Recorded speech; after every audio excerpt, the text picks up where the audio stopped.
Hello, I'm Sanjay Agarwal. I'm a senior solution architect at AWS. Hi, I'm Aditya Lola, Senior Specialist Solutions Architect at Amazon Web Services. So like many CSPs, AT&T also going through a digital transformation.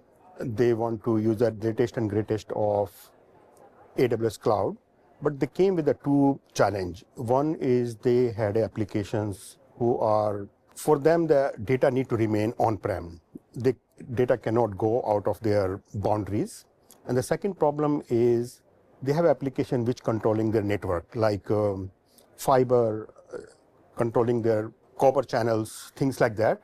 So they need a very low latency. So in that scenario, what we decided is if this application cannot come to cloud, we extend our cloud to their premises. And that is where Outpost come into picture. AWS Outpost is a completely managed service where we take an industry standard 42U rack into customers' data centers.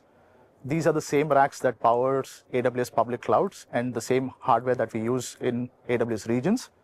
So now these racks go into customers' on-prem locations where they get the same familiar set of tools such as EC2, EBS, and a list of services that are capable of running within an on-prem environment.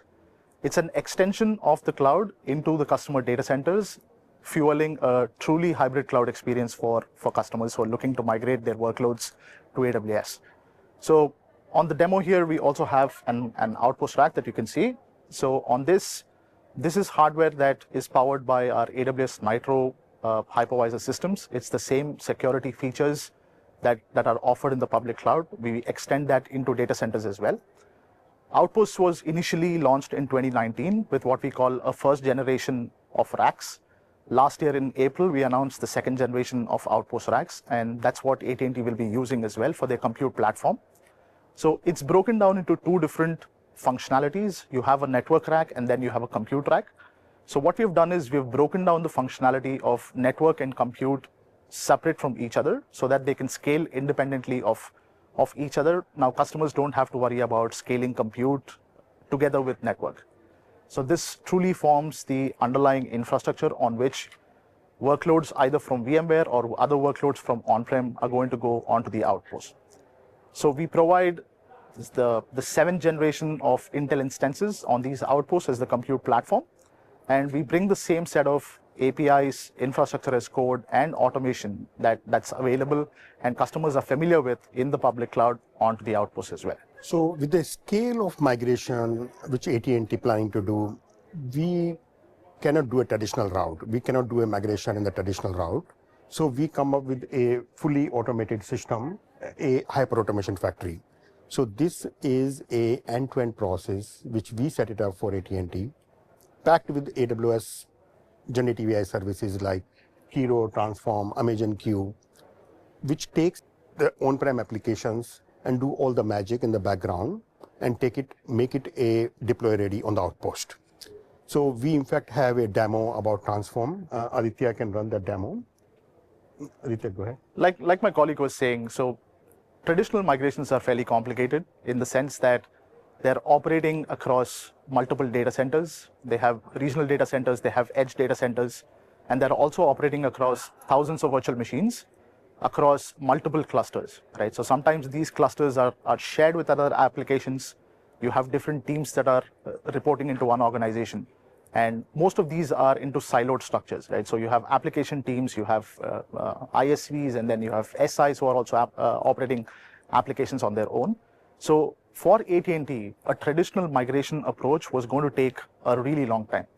So with our generative AI services, so we are offering a suite of services that not only just reduce the migration timeline, but also really saves up on costs that would have racked up over the migration workflow. So with Transform, it's a completely end-to-end integrated generative AI agentic system where we are fully automating some of the steps that you need to take in a VMware migration to AWS. So in this demo, you're going to take a look at some of those steps and what it truly means to transform your traditional IT systems into the cloud. You begin Transform in your own AWS account. So it's like consuming any other AWS service. Now, in order to do a transform, you go through a bunch of interactive steps. So you use natural language and prompts to kind of dictate how the workflow is going to go.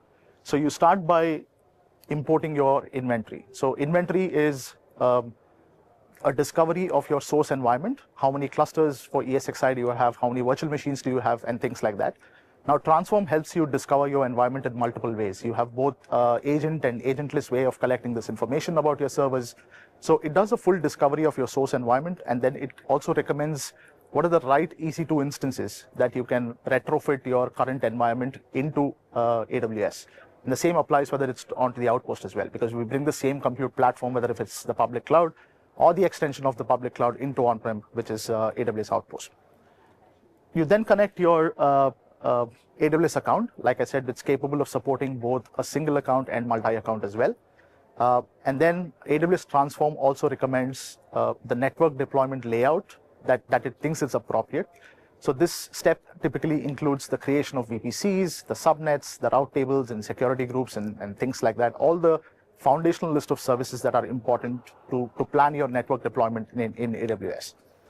Right? So you can then also interact with it if you think the migration plan looks all right, or you can modify the plan according to your requirements, and then you can finalize and confirm what AWS Transform recommends as your migration workflow. So with the list of all of these steps, what now used to take a matter of months can now actually be done in just a couple of weeks. So you're just reducing and shrinking the migration timeline by the use of generative AI and agentic services from AWS. So with this automation, what we are hoping to get out of it is the scale of AT&T migration, the application migration, the number of servers we are migrating, we are hoping like 50% reduction in migration timeline. That is one. Second very important part is the TCO part. Once they migrate to Outpost, because of the density of the compute and the storage, the number of racks will need almost half. So that means half the cooling, half the power, and half the real estate. So that is a big saving for our customer like AT&T for when you talk about TCO. And another important thing here we would like to highlight is future ready. So these tools not only do a migration, but also ensure once we are migrating, the tech stack is fully upgraded. For example, Java, older version to the latest version, OS, older RHEL to latest RHEL, things like that. So what they're getting out of it is a latest and greatest of the technologies, faster migration, faster innovation. That's what we are presenting to, offering to our CSP customers. Thanks. Thank you.